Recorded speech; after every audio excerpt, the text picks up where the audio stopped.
Cine Recap PH. Maligayang pagbabalik sa Cine Recap PH. Warning, spoilers ahead.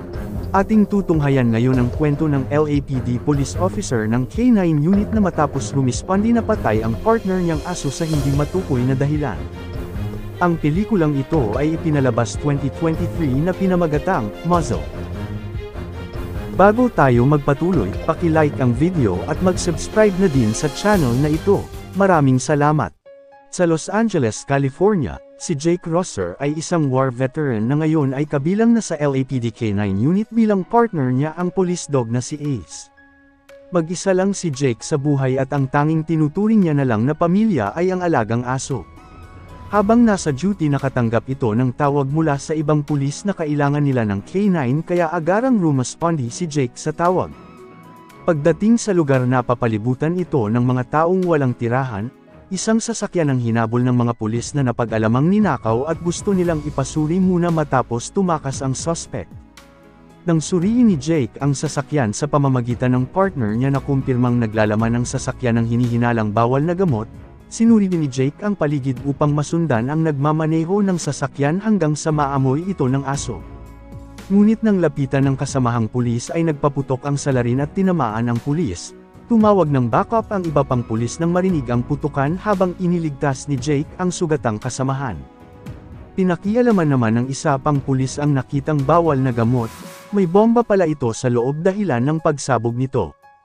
Nakita ni Jake ang suspect ng patakas kaya agaran niya itong pinahabol sa partner niya, ngunit may mga bubog sa daan.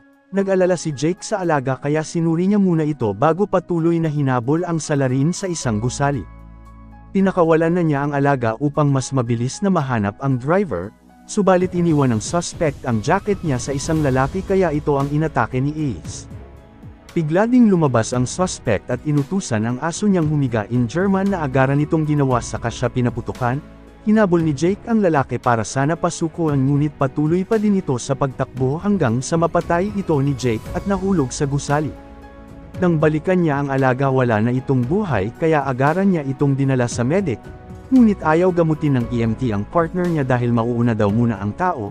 Sa galit ni Jake sinuntok niya ang EMT habang nakuhanan ito ng video ng mga naroon sa crime scene. Dahil sa nangyari tuluyan ang namatay ang partner ni Jake, binigyan naman ito ng pagkilala ng ahensya bilang bayani, naiyak na lang si Jake sa pagkamatay ng alaga nang hindi man lang niya ito nagawang mailigtas. Mula noon naging malungkot na ang buhay ni Jake nang mag-isa na lang ito, sinubukan siyang i-comfort ng kapitbahay niyang si Mia ngunit tumanggi si Jake. Makalipas pa ang ilang araw nagkaroon ng investigasyon tungkol sa nangyaring sagupaan, diniin si Jake sa pag-abandona niya sa mga kasamahang pulis na sugatan para habulin ng salarin. Ipinaglaban ni Jake na kailangan niyang mahuli ang salarin dahil banta ito sa komunidad kung hindi niya mapigilan, ngunit parang lumabas sa mga investigador na pinabayaan ni Jake ang partner kaya ito napatay. Gustong malaman ni Jake ang katauhan ng suspect dahil sa ginawa nitong pag-command sa partner niya na parang kabilang din sa kanila, inungkat lang ng mga investigador ang nakaraan niya na may mental issue ito. Iniisip kasi nilang ayaw makipagtulungan ni Jake sa investigasyon. Pinayuhan naman si Jake ng captain niya na magpatingin na muna sa doktor upang matulungan siya sa kondisyon niya saka ito bibigyan ng bagong partner. Sinabi ni Jake na gusto niyang makita ang autopsy ni Ace kung ano talaga ang kinamatay nito ngunit ayaw pumayag ng captain, hinamon ito ni Jake na tanggalin na lang siya sa serbisyo. Paglabas ni Jake marami ang nagpoprotesta sa kanya dahil sa ginawa niyang pananakit sa EMT. Pinigilan ito ng kaibigan niyang detective na si Ramos dumaan sa harapan upang iwasang magkagulo, humingi ng tulong si Jake sa detective na makita ang autopsy ng partner saka tumakas. Kinalaunan sa K9 unit dinala ni Jake ang files ni Ace na ikinalungkot ng trainer na si Leland ang pagkamatay ng police dog, inalok niya si Jake ng bagong partner ngunit tumanggi na muna si Jake. Nang palabas sila nakita ni Jake ang bago nilang K9 dog. Sinabi ni Leland na minaltrata daw ito ng dating handler at pinabayaan. Pagkatapos bumalik si Jake sa lansangan para hanapin si Dante upang mangalap ng impormasyon, binalaan ito ng napagtanungan niya na mag-iingat ito sa napakadelikadong lugar habang may isang lalaking nagmamasid sa kilos niya. Nakakita si Jake ng logo kagaya nung hinabol nila ang suspect, bigla namang may dumating na mga pulis at napagkamalan siya, pinakawalan din ito agad matapos malamang isa din itong pulis. Kinalaunan nakipagkita si Jake sa detective kung saan dala nito ang resulta ng autopsy ni Ace. Nalaman niyang namatay ang partner niya sa pagkaka-overdose sa ipinagbabawal na gamot. Inalam niya din sa detective ang logo na nakita niya noon sa crime scene, isa daw itong uri ng ipinagbabawal na gamot na dahilan ng karamihang namamatay. Planong alamin ni Jake ang gumagawa nito subalit pinigilan siya ng detective dahil nag-iisa na lang siya, pinayuhan niya na lang si Jake na kumuha ng panibagong partner. Agarang pinuntahan ni Jake si Leland para kumuha ng bagong alaga at napili niya ang bagong aso na si Socks. Binalaan siya ng trainer na nangangagat daw ang aso.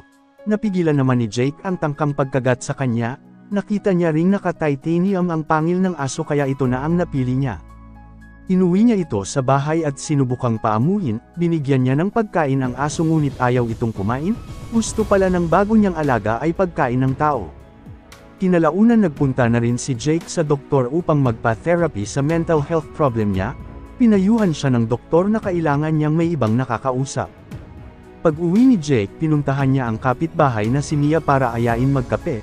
Nakita ni Mia ang kalungkutan ni Jake kaya pinunan niya ang nararamdaman nito at ito na rin ang simulan ng relasyon ng dalawa. Nang sasanayin na ni Jake ang bagong partner, ayaw sumunod ng aso sa command niya, pinagtawanan nito ng ibang mga handler na nanunood. Nang sumunod na araw sinubukan ulit ni Jake pasunodin ang alaga niya, ayaw pa din itong makinig sa kanya, kinausap na ito ni Jake at nang ipitik niya ang daliri biglang ginawa ng aso ang lahat ng pagsasanay ng mag-isa na ikinagulat ng lahat. Malaki na rin ang ipinagbago ni Jake nang dumating si Mia sa buhay niya, nawala ang pagiging mainiti ng ulo nito. Isang araw nagpunta si Jake sa presinto para hiramin ang susi ng ginagamit niyang patrol car, ginamit lang niya ang radyo para magsagawa ng peking search and rescue sa nagngangalang Dante at nagkunwaring nakidnap ito. Nakita niya ang isang pulis na nagmamadaling umalis. Nang sundan ni Jack ang pulis doon na kumpirma niya ang kinaroroonan ni Dante na isang asset ng pulis na si Hernandez. Pag-alis ng pulis, kinausap niya si Dante, kilala nito ang asong partner ni Jake. Sinabi ni Jake hindi ito ang dati niyang alaga dahil bago lang ang aso niya. Pinilhan nito ni Jake nang inumin saka inalam ang logo na nakita niya. Maya-maya pa nakipagkita ulit si Jake sa detective, ikinatuwa nitong may bago na siyang alaga ngayon. Inalam ni Jake sa detective kung bakit China ang tawag sa grupo, doon daw ito nanggagaling. Hiniling niya ding alamin ang registration number ng sumabog na sasakyan, hindi magawang tumanggi ng detective dahil sa utang na loob niya kay Jake. Makalipas ang ilang araw palihim na nagkita si Jake at ang detective, binigay sa kanya ang pangalan ng Chinese at ang address nito. Kinalaunan bumalik na ulit si Jake sa duty, pinag-initan siya ni Hernandez dahil sa pangangialam nito sa asset niya, nagalit ang partner ni Jake na si Socks kaya umatras na ang pulis.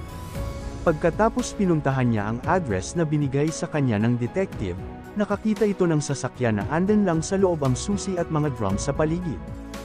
Nang pasukin niya ang bahay na diskobre niyang pagawaan ito ng ipinagbabawal na gamot, bigla ring tumakbo si Socks sa itaas kaya hinabol niya ito sa isang silid na pumasok. Nakakita siya ng iba pang aso kung saan inatake siya nito sa utos ng may hawak, tinulungan siya ni Socks saka nakipaglaban sa handler nito hanggang sa mapatay niya.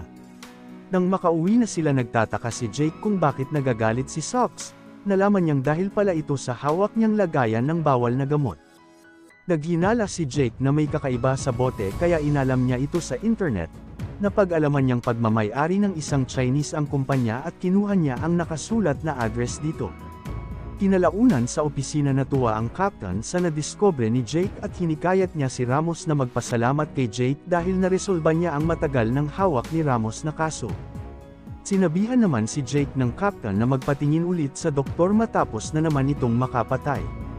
Sa labas nagpasalamat si Jake sa detective dahil sa kanya napatay niya ang isa sa may kinalaman sa pagkamatay ni Ace, hiniling niya din sa detective na alamin kung sino ang dating handler ni Socks. Ayaw na pumayag ni Ramos ngunit umaasa si Jake na matutulungan siya nito. Kinagabihan umalis na naman si Jake para mag-imbestiga, nakasalubong niya ang girlfriend at nagpaalam lang itong maglakad-lakad lang sa labas. Pinuntahan ni Jake ang isa pang address na nakuha niya, siya lang sana mag-isa ang papasok ngunit tumatahol si Socks kaya isinama na niya ito. Nang makapasok na sila sa loob na diskobre ni Jake na isa na naman itong pagawaan ng bawal na gamot, Inakala ng lalaking naroon na kabilang si Jake sa grupo nila dahil kasama niya si Sox na matagal nang nawawala sa kanila at hinahanap si Santiago ang dating handler nito. Pilit na inaalam ni Jake sa lalaki kung sino si Santiago, binalaan siya nitong kaya siyang patulugin ng chemical na hawak niya sa isang patak lang. Ngunit mapilit si Jake kaya pinahiran ito ng lalaki sa mukha dahilan ng nakaramdam ng matinding pagkahilo si Jake. Dumating din ang pinuno ng grupo sa lugar kasama ang mga tauhan na may mga aso. Kinontrol nila ang aso niya at doon nalaman ni Jake na sa kanila pala nanggaling si Sox hanggang sa tuluyan na itong nawalan ng malay. Kinabukasan nagising na lang si Jake sa kalye na pilit inaalala ang mga nangyari. May mga pulis din sa paligid at siya ang itinuturo ng mga nakakita sa nangyaring pagsabog ng sasakyan kagabi. Nang madala si Jake sa presinto na pag-alaman ng detective na gumamit ito ng ipinagbabawal na gamot, iniisip naman ng captain na kaya ito nagawa ni Jake dahil sa stress sa trabaho. Sinabi ni Jake ang nangyari sa kanya at ang pagkuha ng satanistes ng partner niya, ngunit ang pinuna ng investigador ay ang paggamit niya ng bawal na gamot. Sinabi ni Jake na dinroga lang siya subalit may dati na itong record kaya tuluyan nang tinanggal si Jake sa serbisyo. Masama ang loob ni Jake sa mga nangyari, bigla naman itong kinausap ni Hernandez matapos malaman ang nangyari sa kanya mula kay Ramos. Sinabi ng pulis na hanapin niya si Sox at tutulungan siya nitong bawiin ang partner niya. Kinalaunan nagkita ulit si Jake at Ramos, sinabi sa kanya ng detective ang kinaroroonan ng dating handler ni Sox. Agarang pinuntahan ni Jake ang nakita niyang sasakyan sa crime scene at ito ang ginamit niya upang puntahan ang dating handler na si Santiago. Nang makausap niya ito itinatanggi ng lalaki na siya si Santiago kaya binanggit na ni Jake ang pareho nilang alaga na si Sox. Pinagbantaan naman siya ni Santiago, pinakitaan ito ni Jake ng baril saka nag-usap ang dalawa. Nagmamadali na si Jake na malaman kung saan makikita si Sox. Pinagmamalaki ni Santiago ang dating alaga sa tapang nito dahil muntikan na itong mamatay noon matapos pabayaan ng grupo nila kaya iniligtas niya ito at pinagaling saka siya umalis. Sinabi rin ni Santiago na nagmula sa China ang mga ipinagbabawal na gamot na ikinakalat ng grupo na dumadaan sa Mexico bago ikalat sa syudad sa pamamagitan ng dumi ng aso. Para malaman niya kung saan matatagpuan si Sox ay sundan niya ang nangungulikta ng dumi, agarang sinubaybayan ni Jake ang isang truck at sinundan hanggang sa malaman niya ang kinaroroonan ng grupo. Nalaman niyang ginagamit ng mga ito ang mga aso para sa pagkolekta ng ipinagbabawal na gamot.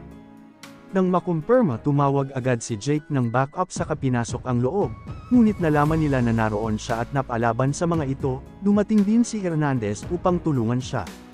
Sinundan ni Jake ang pinuno ng grupo sa loob na kasama ang partner niya, sinabihan siya nitong tawagin si Sox kung susunod ito sa kanya, ngunit ayaw sumunod ni Sox kay Jake. Dahil doon sumuko na si Jake at hinamon ang pinuno ng grupo na patayin na siya, may isang trick pala si Santiago na itinuro sa kanya sa pamamagitan ng daliri kaya inatake ni Sox ang pinuno kasama ng iba pang aso. Makalipas ang isang taon, masaya nang namumuhay si Jake na ngayon ay mayroon na silang anak ni Mia at kasama din nila si Sox. Dito na nagtatapos ang ating kwento, sana nagustuhan nyo.